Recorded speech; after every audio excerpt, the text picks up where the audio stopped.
Welcome to the Future Strong podcast. Today we're looking into something really fascinating.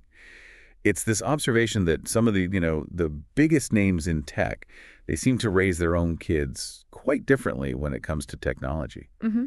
You shared some really compelling articles about this, and it raises some big questions, doesn't it, about tech in our kids' lives? It really does. Yeah, one of the pieces points out how kids of, major tech entrepreneurs, eBay, Apple, Google, Uber, are going to these Waldorf schools. Oh, right. The ones with very little tech. Exactly. Technology is intentionally kept out of the classrooms, off the campus even.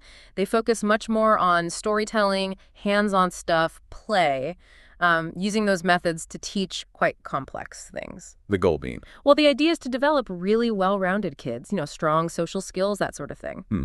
And it's not just the schools, is it? That same article had examples of home life, too. Yes, definitely. Melinda Gates apparently didn't let her kids have smartphones until they hit 14. 14? Wow. Yeah, and computer use was restricted, only in the kitchen. Okay. And it mentions Bill Gates spends a lot of time reading actual physical books. Right, and Zuckerberg. Didn't it say something about him wanting his daughters to read Dr. Seuss and play outside more than using messenger kids? That's right. Even Steve Jobs apparently was known for strictly limiting his kids' tech use at home.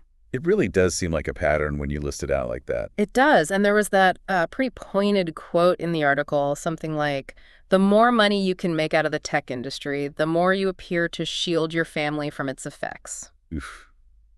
Yeah, that one definitely makes you stop and think. What do you make of that sort of contradiction? It is striking, isn't it? It suggests they might have a perspective on maybe the downsides or the sheer intensity of 24/7 technology that maybe isn't always part of the public conversation. Yeah, maybe an insider's view on its addictive qualities or something. Could be. And then there was that other article, the one about Miranda Kerr. Oh, right. Talking about her husband, Evan Spiegel, the Snapchat guy. Exactly, the co-founder and CEO.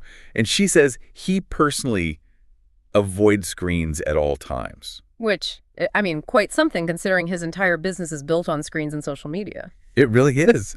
Apparently, he didn't even grow up with a TV. No kidding. Yeah, his mom apparently told him if he wanted a computer, he'd have to build it himself. Wow. Okay. And Kerr says at home they prefer things like music and having dance parties. So you see these leaders in the tech world actively, it seems, drawing lines, creating boundaries, especially for their families. What do you think is driving that? What's the underlying thought process, maybe? Well, you have to wonder if they have perhaps a deeper understanding or maybe just a stronger concern about the potential impact of constant digital immersion, especially, during those really crucial developmental years for kids. Right, like impact on attention spans, social skills. Exactly. Attention, real-world interaction, the value of just unstructured, imaginative playtime. Stuff that technology, can sometimes push aside. It really forces you to think about your own approach, doesn't it? Yeah. How we handle technology with the younger people around us. Absolutely. The fact that the people who literally built this stuff seem to be taking a step back for their own families. It's powerful. It is. And it's not just individual choices either. Remember that open letter mentioned in one of the sources? Oh, yeah, the one to Apple. From who was it? It was from JN Partners, LLC, and the California State Teachers Retirement System, CalSTRS.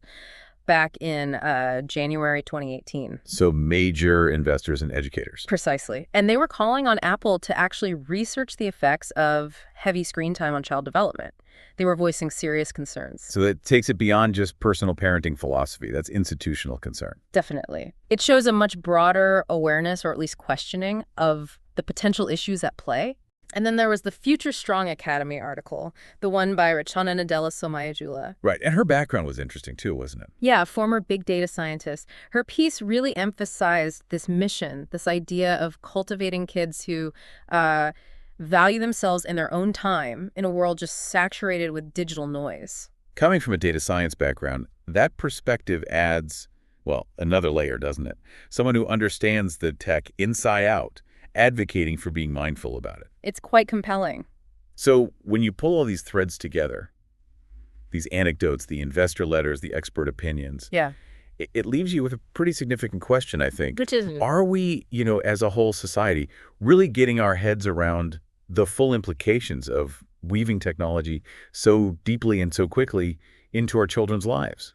That's the core question, isn't it? Yeah.